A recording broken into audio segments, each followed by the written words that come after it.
Hello, ಎಲ್ಲರೂ ಹೆಂಗದ್ರಿ? ಎಲ್ಲರೂ ಆರಾಮದಿರಿ ಅಂತ ತಿಳ್ಕೊಂಡೀನಿ. ನಾವು ಫುಲ್ ಆರಾಮದೀವಿ. ನಾವು ಆ್ಯಕ್ಚುಲಿ ಗುಡ್ಡಾಪುರಕ್ಕೆ ಹೋಗಿದ್ವಿ ಮೊನ್ನೆ. ಅದ್ರದ್ದು ವೀಡಿಯೋ ಎಡಿಟ್ ಮಾಡಿ ಪೋಸ್ಟ್ ಮಾಡೋಕ್ಕಾಗಿರಲಿಲ್ಲ, ಸಾರಿ. ಅದನ್ನು ಇವತ್ತು ಎಡಿಟ್ ಮಾಡಿ ಪೋಸ್ಟ್ ಮಾಡಬೇಕಂತ ಹೇಳಿ ಅಂದ್ಕೊಂಡೀನಿ.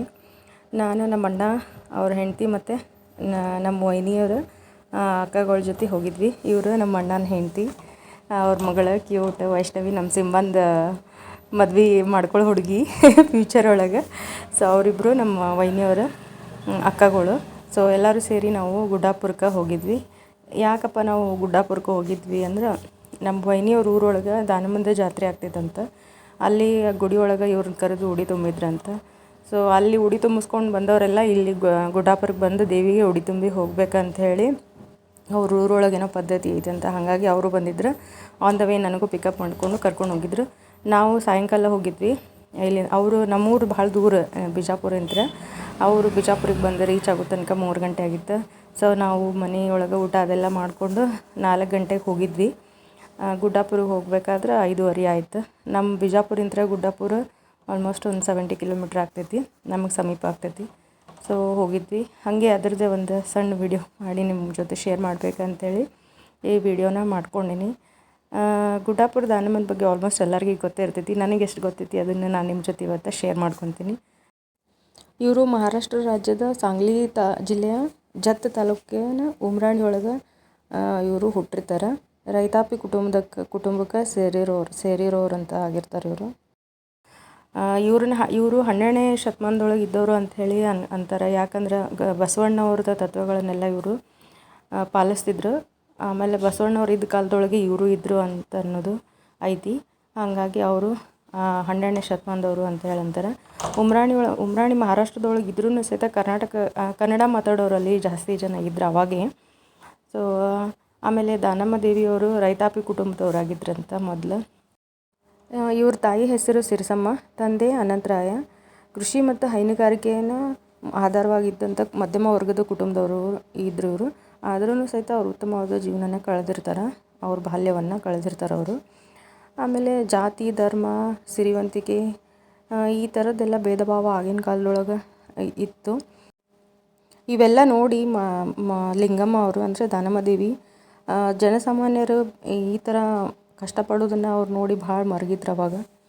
ಸೊ ಮರಗಿದ್ರು. ಅವ್ರೇನು ಒಂದು ಅಂದ್ಕೊಂಡ್ರಂದ್ರೆ, ಹುಟ್ಟೋದಕ್ಕಿಂತ ಮುಂಚೆ ಮತ್ತು ಸತ್ತ ಮೇಲೆ ಮನುಷ್ಯರ ಮೂಲ ಒಂದೇ. ಆದ್ರೂ ಮನುಷ್ಯರ ನಡುವೆ ಜಗಳ ಆಡ್ಕೊತಾನೆ ಯಾಕಿರ್ತಾರೆ? ಈ ಥರ ಜಗಳ ಆಡೋದು ಮನುಷ್ಯತ್ವನೇ ಅಲ್ಲ ಅಂಥೇಳಿ ಅವರು ಆ ಸತ್ಯದ ಅರಿವನ್ನು ಮಾಡ್ಕೊಂಡಿರ್ತಾರೆ ಅವಾಗೇ.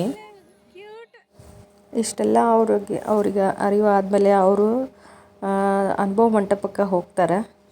ಸೊ ಅನುಭವ ಮಂಟಪಕ್ಕೆ ಹೋಗಿ ಅಲ್ಲಿ ಸ್ತ್ರೀ ಸಮಾನತೆ ಮತ್ತು ಅನುಭವ ಮಂಟಪದ ಬಗ್ಗೆ ಆಲ್ಮೋಸ್ಟ್ ನಮಗೆಲ್ಲರಿಗೂ ಗೊತ್ತೈತಿ. ಸೊ ನಾನು ಅದನ್ನೇನು ಜಾಸ್ತಿ ಹೇಳಕ್ಕೆ ಹೋಗಂಗಿಲ್ಲ. ಆಮೇಲೆ ಇದಿಷ್ಟು ನನಗೆ ಗೊತ್ತಿರುವಂಥದ್ದು ದಾನಮ್ಮ ದೇವಿ ಬಗ್ಗೆ. ಆಮೇಲೆ ಅವರು ನಿಮಗೆ ಇನ್ನೂ ಹೆಚ್ಚಿಗೆ ಏನಾದರೂ ಗೊತ್ತಿದ್ರೆ ನನಗೆ ಹೇಳ್ರಿ. ಇವೆಲ್ಲ ಸಣ್ಣವರಿದ್ದಾಗ ನಮಗೆಲ್ಲ ಹೇಳಿರ್ತಾರೆ ಕಥೆನ. ಅದನ್ನೇ ನನಗೆ ಎಷ್ಟು ನೆನಪೈತಿ ಅಷ್ಟು ನಾನು ನಿಮ್ಮ ಜೊತೆ ಶೇರ್ ಮಾಡ್ಕೊಂಡೀನಿ. ಏನಾದರೂ ಮಿಸ್ಟೇಕ್ ಆಗಿದ್ರೆ ಸಾರಿ. ಇಲ್ಲಿ ಡೈರೆಕ್ಟ್ ದೇವಸ್ಥಾನದ ಒಳಗೆ ಹೋಗೋಕೆ ನಾವು ಕ್ಯೂ ನಿಂತಿದ್ವಿ. ಅಂದ್ರೆ ನಮ್ಮ ರಿಲೇಟಿವ್ ಒಬ್ಬರು ಇಲ್ಲಿ ಇರ್ತಾರೆ. ಅವರು ನಮ್ಗೆ ಗುಡಿ ಒಳಗೆ ಡೈರೆಕ್ಟ್ ದರ್ಶನಕ್ಕನ್ನು ಬಿಟ್ಟಿದ್ರು. ಮಾಡ್ಕೊಂಡು ಬಂದ್ವಿ. ಅಮ್ಮನ ಮುಂದೆನೇ ಕುಂತು ದರ್ಶನ ಮಾಡಿದ್ವಿ. ಭಾಳ ಮನಸ್ಸಿಗೆ ತೃಪ್ತಿ ಸಿಕ್ತು. ಆಮೇಲೆ ರಾತ್ರಿ ಪೂಜೆ ಮಾಡುವಾಗ ಅಮ್ಮನವ್ರದ್ದು ಪಲ್ಲಕ್ಕಿ ಹೋಗ್ತೈತಿ. 3 ಸುತ್ತು ಹಾಕ್ತೈತಿ ಪಲ್ಲಕ್ಕಿ ಹೋಗಬೇಕಾದ್ರೆ ನಾವು ಪಲ್ಲಕ್ಕಿ ತೊಗೊಂಡು ಹೋಗೋರು ಕೆಳಗೆ ನಾವು ಮಲ್ಕೊಂಡು ನಮ್ಮ ಮೇಲೆ ಪಲ್ಲಕ್ಕಿ ತೊಗೊಂಡು ಹೋಗ್ತಾರೆ. ಈ ಥರ ಮಾಡೋದ್ರಿಂದ ಅದು ಅಮ್ಮನವ್ರ ಆಶೀರ್ವಾದ ಅಂಥೇಳಿ ಅಂದ್ಕೊತೀವಿ. ಸೊ ಈ ಥರ ನಾವು 3 ಸುತ್ತು ಪಲ್ಲಕ್ಕಿನ ತೊಗೊಂಡು ಹೋಗಬೇಕಾದ್ರೆ ನಾವು ಅಡ್ಡ ಬಿದ್ದಿರ್ತೀವಿ. ನಮ್ಮನ್ನು ದಾಟಿ ಅವರು ಹೋಗ್ತಾರೆ. ಅಮ್ಮನವ್ರ ಆಶೀರ್ವಾದ ನಮಗೆ ಸಿಗುತ್ತೆ ಈ ಥರ ಮಾಡೋದ್ರಿಂದ. ನಾನು 3 ಸತಿನೂ ನಾನು ಕೆಳಗೆ ಇದನ್ನು ಮಾಡಿದೆ.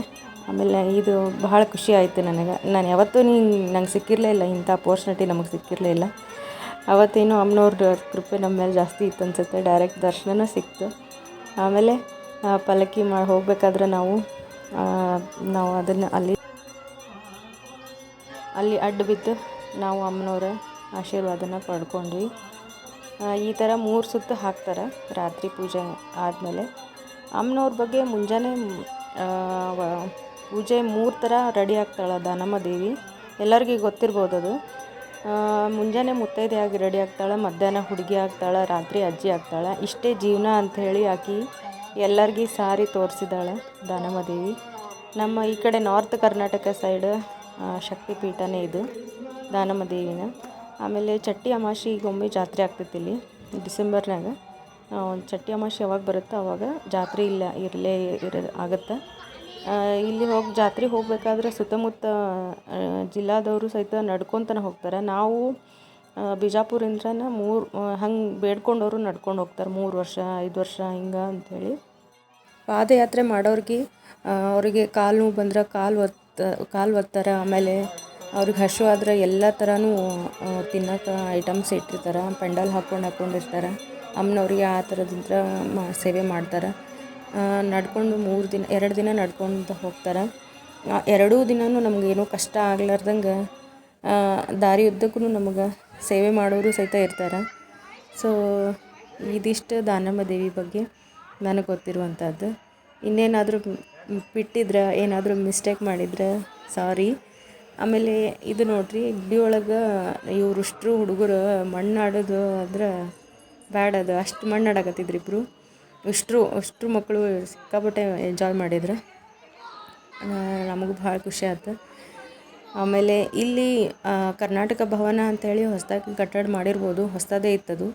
ಅಲ್ಲಿ ಅನ್ನಪ್ರಸಾದ ಇಟ್ಟಿದ್ರು, ಹೋಗಿದ್ವಿ. ಯಾರಿಗೆ ಅನ್ನಪ್ರಸಾದ ಜಲ್ದಿ ಸಿಗಂಗಿಲ್ಲ ಯಾರಿಗೆ. ನಮಗೆ ಸಿಕ್ಕೈತೆ ಅಂದ್ರೆ ನಮ್ಮ ಪುಣ್ಯ ಅದ. ಹೋಗಿ ನೋಡಿದ್ರೆ ಸೇಮ್ ಧರ್ಮಸ್ಥಳದೊಳಗೆ ಏನು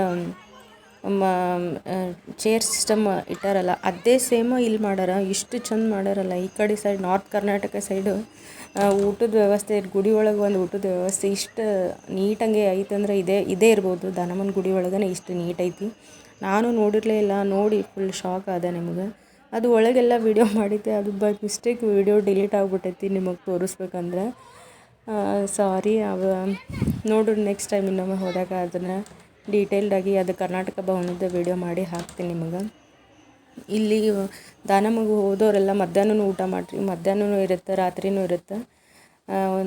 ಒಂದು ಪ್ರಸಾದ ತೊಗೊಂಡೇ ಬರ್ರಿ. ಎಷ್ಟು ಮಸ್ತ್ ಮಾಡಿರ್ತಾರೆ.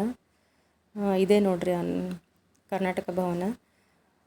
ಸ್ವಲ್ಪ ಹೊರಗಡೆ ಐತಿದು, ಗುಡಿ ಬಿಟ್ಟು ಫುಲ್ ಈ ಕಡೆ ಐತಿ ಎಂಟ್ರೆನ್ಸಿಗೆ. ಗುಡ್ಡಾಪುರ ಎಂಟ್ರೆನ್ಸಿಗೆ ಐತಿದು. ಅಲ್ಲಿ ದರ್ಶನ ಮಾಡ್ಕೊಂಡು ಬಂದು ಇಲ್ಲಿ ಊಟ ಮಾಡಿರಿ.